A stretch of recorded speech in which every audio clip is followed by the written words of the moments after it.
life doesn't always go the way we dream. I thought marriage meant forever, through sickness and health, through better and worse. But one day, the man I loved looked me in the eye and told me he wanted a divorce. That moment broke me, but it also led me to something I never expected. My name is Ellie, and this is my story. I'll never forget the words. He said, "I can't do this anymore, Ellie. I want a divorce." I froze. After 10 years together, after fighting cancer, bills, hospital nights, he just wanted out. I begged him. I told him we could fix things, that we promised each other for better or worse. But then he said something that shattered me even more. He told me he was seeing someone else, that she made him feel alive again. Alive? What did he think I was? Just a ghost in his house? I couldn't believe it. As if the affair wasn't enough, he hit me with another blow. He had already hired the best divorce lawyer in town. He'd even gone around and met every other lawyer so none of them could represent me. Can you believe that? He shoved papers at me, papers that said I'd walk away with nothing. No house, no savings, not even a penny from our joint account. I told him I wouldn't sign. And do you know what he said? "Oh, yes, you will, or my lawyer will make your life a living nightmare." That night, I packed my bag, just one small bag, and he stood there, cold, like I was a stranger.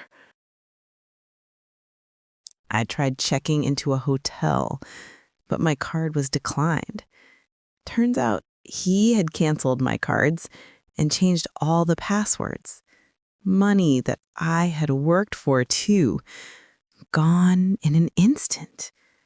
I ended up in a dingy little motel, $80 cash for a night. I counted my money with shaking hands, feeling like my whole life had slipped away. That night, lying on that hard mattress, I kept asking myself, where do I go from here? The next morning, I went to work late. My boss didn't care why. He didn't care that my marriage just ended, that I had nowhere to live. He just told me I had almost cost the firm a big client. And then he fired me. In less than 24 hours, I lost my husband, my home, and my job. I remember walking out of that building, holding my purse, thinking, is this really my life now? I wandered into a convenience store, hungry and hopeless. I hadn't eaten in 2 days. I could barely afford a sandwich. That's when I met Mr. Jenkins, the clerk, an older man with kind eyes. He saw me crying over a sandwich, and instead of ignoring me, he said, "Everything happens for a reason. When one door closes, another one opens." I shook my head. I didn't believe in open doors anymore. But then he smiled and said, "You should buy a lottery ticket. You never know." I laughed.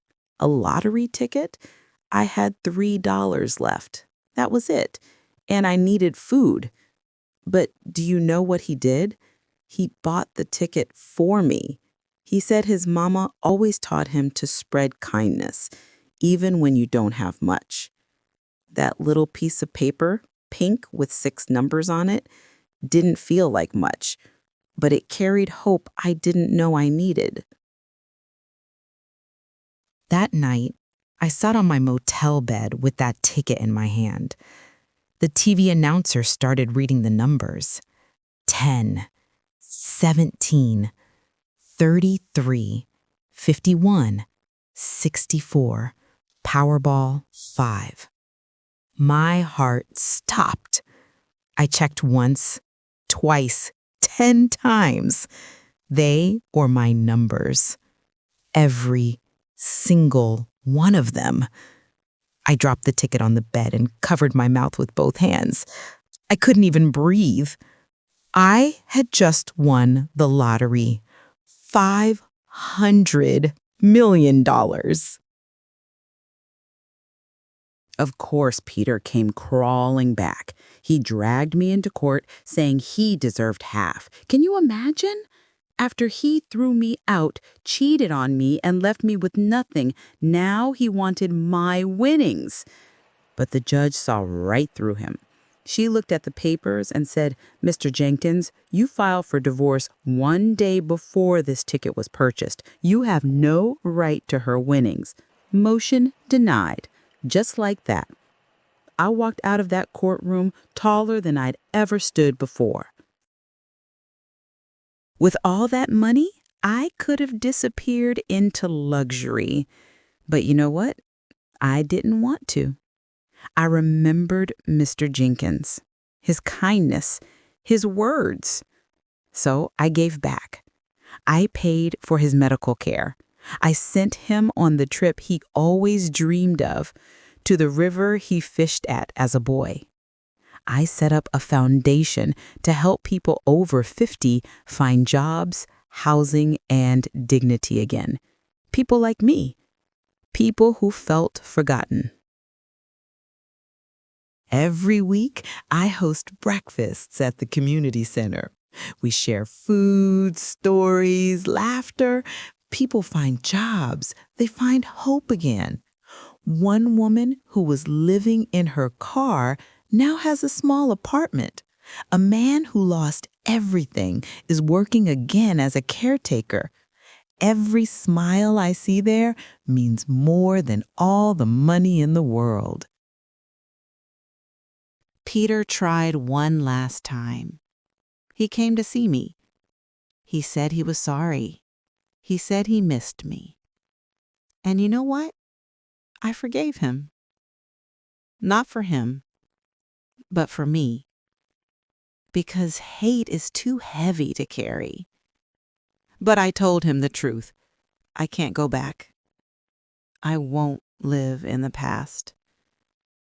He walked away quietly this time, and I felt free.